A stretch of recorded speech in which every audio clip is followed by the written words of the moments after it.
இந்த வருடத்தின் 5வது கம்பெனியையும் தம்மிக்க பெரேரா வேண்டிவிட்டார். நேற்றைய தினம் அக்டோபர் மாதம் 17ஆம் தேதி கொழும்பு பங்குச்சந்தையிலே இதனை வேண்டினார்.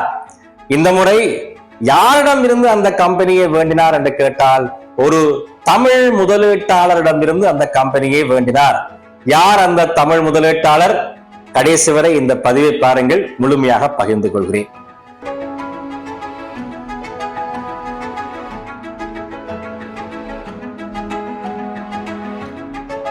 இந்த வருடத்தினுடைய 5வது கம்பெனியையும் தம்மிக்க பெரேரா வேண்டிவிட்டார். நேற்றைய தினம் அக்டோபர் மாதம் 17ஆம் தேதி கொழும்பு பங்குச்சந்தையிலே ஹரிச்சந்திர மில்ஸ் பிஎல்சி என்னும் கம்பெனியை தம்மிக்க பெரேரா கையகப்படுத்தி இருக்கிறார். அந்த கம்பெனியினுடைய 40% பங்குகளை தன்னகப்படுத்தி இருக்கிறார்.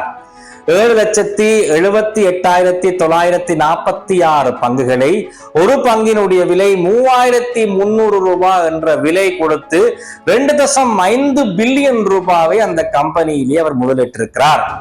தம்மிக்க பெரேரா வேண்டுகின்ற பொழுது அந்த கம்பெனியினுடைய பங்கினுடைய விலை 3,300 ரூபாய். நேற்றைய தினம் பங்குச்சந்தையிலே அந்த கம்பெனியுடைய விலை நிறைவடைகின்ற பொழுது 7,424 ரூபாயிலே நிறைவடைந்தது. அன்னளவாக 50% நேற்றைய தினம் மட்டுமே அந்த பங்குச்சந்தையிலே அந்த பங்கினுடைய விலை அதிகரித்திருக்கிறது. தம்மிக்க பெரேரா வேண்டினார் என்பதற்காகவே அந்த அதிகரிப்பு ஏற்பட்டிருக்கிறது. ஹரிச்சந்திர மில்ஸ் பிஎல்சி இதில் என்னதான் இருக்கிறது என்று நாங்கள் பார்த்தால் 1943ஆம் ஆண்டு ஹரிச்சந்திர என்பவரால் உருவாக்கப்பட்ட ஒரு கம்பெனி.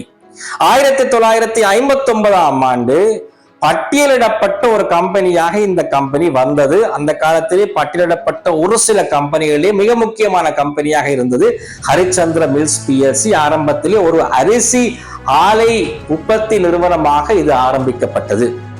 இந்த ஹரிச்சந்திர மில்ஸ் பிஎல்சி நிறுவனத்திலே 3 முக்கியமான பிரிவுகள் இருக்கிறது. ஒன்று உணவுத்துறை.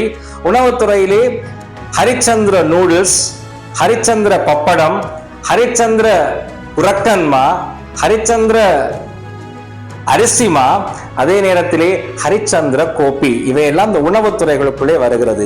சோப் துறைகளுக்குள்ளே நாங்கள் குளிக்கின்ற உடுப்பு துவைக்கின்ற சோப்புகள் அடங்கக்கூடியதாக சோப் துறை இருக்கிறது.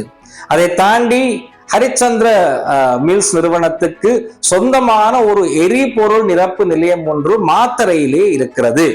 இவ்வளவுதான் ஹரிச்சந்திர மில்ஸ் நிறுவனத்தினுடைய மிக முக்கியமான பிரிவுகள். இதைவிட மிக முக்கியமான ஒரு விடயம் என்னவென்று சொன்னால், அன்னளவாக 40 பேர்ச் காணி மாத்தறையிலே ஹரிச்சந்திர மில்ஸ் பிஎல்சி சொந்தமானதாக இருக்கிறது. அதைவிட நாடளாவிய ரீதியிலே பல கட்டிடங்களும் இந்த நிறுவனத்துக்கு இருக்கிறது. இவைதான் இந்த நிறுவனத்தினுடைய முக்கிய பகுதிகளாக இருக்கின்றன.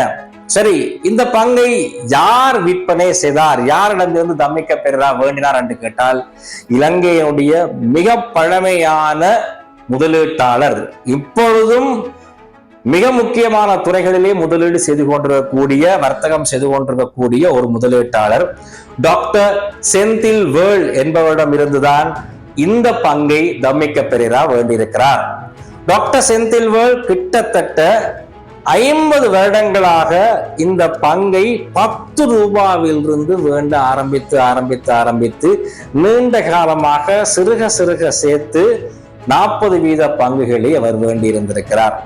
அது அவர் எவ்வளவு பணத்தை இதிலே முதலிட்டாள் என்று எங்களுக்கு முழுமையாக சொல்ல முடியாவிட்டாலும் 2.5 பில்லியன் ரூபாவுக்கு 40% பங்குகளை நேற்றைய தினம் விற்பனை செய்திருக்கிறார். டாக்டர் செந்தில் வேர்ல்ட் கொழும்பு பங்குச்சந்தையில் இருக்கக்கூடிய மிக முக்கியமான ஒரு தமிழ் முதலீட்டாளர். இவரை பற்றிய பல சுவாரஸ்யமான தகவல்களை இன்னொரு காணொளியிலே உங்களோடு பகிர்ந்து கொள்கிறேன். நன்றி, வணக்கம்.